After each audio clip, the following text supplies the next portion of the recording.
জুলাই মাস থেকে নতুন জাতীয় পে স্কেল কার্যকর হওয়ার কথা থাকলেও এখনো জারি হয়নি প্রজ্ঞাপন। ফলে সরকারি কর্মকর্তা-কর্মচারীরা এখনো আগের বেতন কাঠামো অনুযায়ী বেতন পাচ্ছেন। সরকারি চাকরিজীবীদের মনে প্রশ্ন দেখা দিয়েছে, প্রজ্ঞাপন জারিতে এই বিলম্বের কারণে তারা কি জুলাই মাসের বর্ধিত বেতন থেকে বঞ্চিত হবেন, নাকি বকেয়া হিসেবে তা একসঙ্গে পাবেন? এ বিষয়ে অর্থ বিভাগের সংশ্লিষ্ট সূত্র নিশ্চিত করেছে, সরকারি চাকরিজীবীরা তাদের প্রাপ্য অর্থ থেকে কোনোভাবেই বঞ্চিত হবেন না। নতুন পে স্কেলের প্রজ্ঞাপন জারির পর জুলাই মাস থেকে প্রাপ্য বর্ধিত বেতনের পুরো অর্থ এককালীন বকেয়া হিসেবে তাদের বুঝিয়ে দেয়া হবে। সংশ্লিষ্ট কর্মকর্তাদের তথ্য অনুযায়ী নবম জাতীয় পে স্কেল বাস্তবায়নের প্রস্তুতি এখন প্রায় শেষ পর্যায়ে।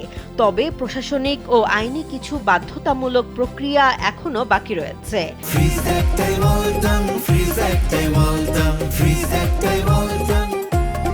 মন্ত্রিসভার অনুমোদন, বিভিন্ন খাতের জন্য পৃথক আদেশ প্রস্তুত, আইন মন্ত্রণালয়ের ভেটিং, বিধিবদ্ধ আদেশ বা এসআরও নম্বর গ্রহণ এবং সরকারি মুদ্রণালয়ে প্রজ্ঞাপন প্রকাশ, এসব ধাপ শেষ না হওয়া পর্যন্ত নতুন বেতন কাঠামো কার্যকর করা সম্ভব হচ্ছে না। তাই আপাতত আগের স্কেলেই বেতন দেয়া হচ্ছে।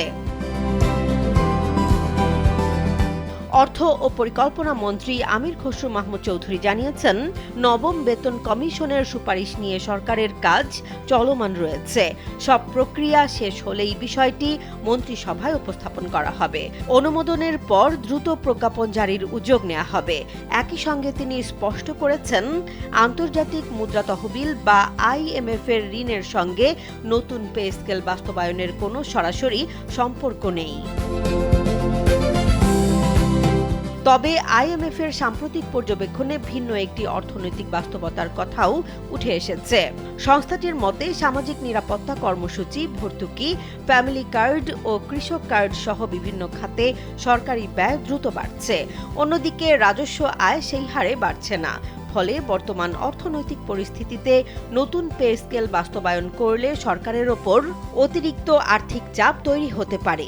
এ কারণেই IMF নতুন পে স্কেল অন্তত 2 বছর পিছিয়ে দেওয়ার পরামর্শ দিয়েছে বলে জানা গেছে।